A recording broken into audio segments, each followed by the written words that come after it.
So I have spent $20 on 1 cup of hot chocolate in Germany, and I have seen the most incredible sunrise coming up over the Greek islands. And I have stumbled across a student uprising in the middle of Paris. And now I am working retail in Vancouver during the Christmas season. I am broke, so I really need the money. And I'm working in a small kiosk which is located beside the escalator in the Woodward's department store in Oak Ridge Mall. And my kiosk sells high quality products like BC license plate themed t-shirts, keychains, and plate frames with witty sayings like, "I prefer to drive topless." And "Mechanics have bigger tools." And 4x4s eat more bush. Now, I love Christmas. No, I really love Christmas. And so my kiosk, while still showing all of my amazing wares, also has some sparkly garland around it and a small snowman on the counter. But it in no way matches the decorations of the Woodward's department store, with their absolutely gorgeous trees with twinkling lights and poinsettias. And they even have this young man dressed crisply like a tin soldier, and he wishes you a Merry Christmas as he opens the door. Now, all of this absolutely stunning Christmas cheer cannot protect you from the mind-sucking dead zones of working in retail.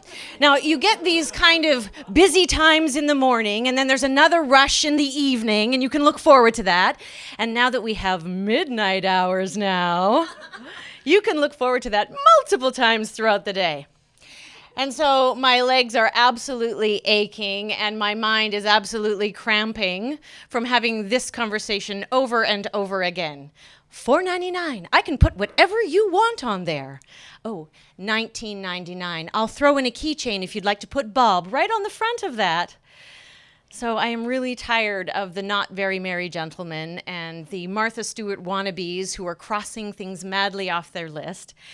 And my mind kind of wanders and my eyes cross the aisleway to where my good friend Kevin happens to be working for Woodward's as a cashier. And he's also the first aide for all the staff on Woodward's. And we kind of give each other that sort of, I know. And then my eye kind of drifts off to some Christmas tree anywhere where I'm not here in this moment. And suddenly I feel my body react and then my ears register this really loud bang. And while I'm trying to figure out where it's coming from, it seems like it's coming from the opposite side of the department store. And it's reverberating under my feet, sort of like the internet symbol with these waves coming out. And as I'm trying to figure out what that is, all of a sudden this big voice bellows from the back, "Everybody get down, he's got a gun!" And people start hitting the ground. First this person and then the next person, and it's happening in waves and they're flapping like birds except they're going downwards and it's moving towards me. And suddenly this person who has all this space and worldly experience cannot fit into that small cupboard no matter how hard I try.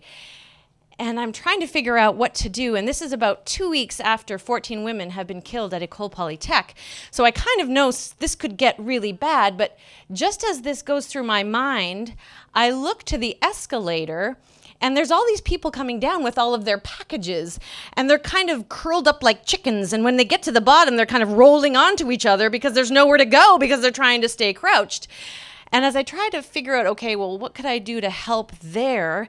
There's sort of this pause, and then we see this man come running towards us, and he's holding a gun, and he runs towards all of us and then cuts between Kevin and I and heads out, and the next thing we see is this giant tin soldier leaping out of the way as he exits the building. And so there's this sort of concentrated, time is moving slowly but quickly moment, and then this beautifully dressed woman in a fur coat stands up and says, "Well, I have some shopping to do." And we all kind of wait for further instruction. And I notice that Kevin is making his way to the back of the department store. And then again, I'm really not sure how long this is taking because it seems to go quickly, but it's also going slowly. But the Christmas music is playing and people start moving and the world is turning just like it was before. And I see Kevin come from the back and he places himself behind the cashier. And I notice that he has a splatter of blood on his white dress shirt. And he starts ringing through items. Ba-ding, Merry Christmas. Ba-ding, Merry Christmas. Ba-ding, Merry Christmas.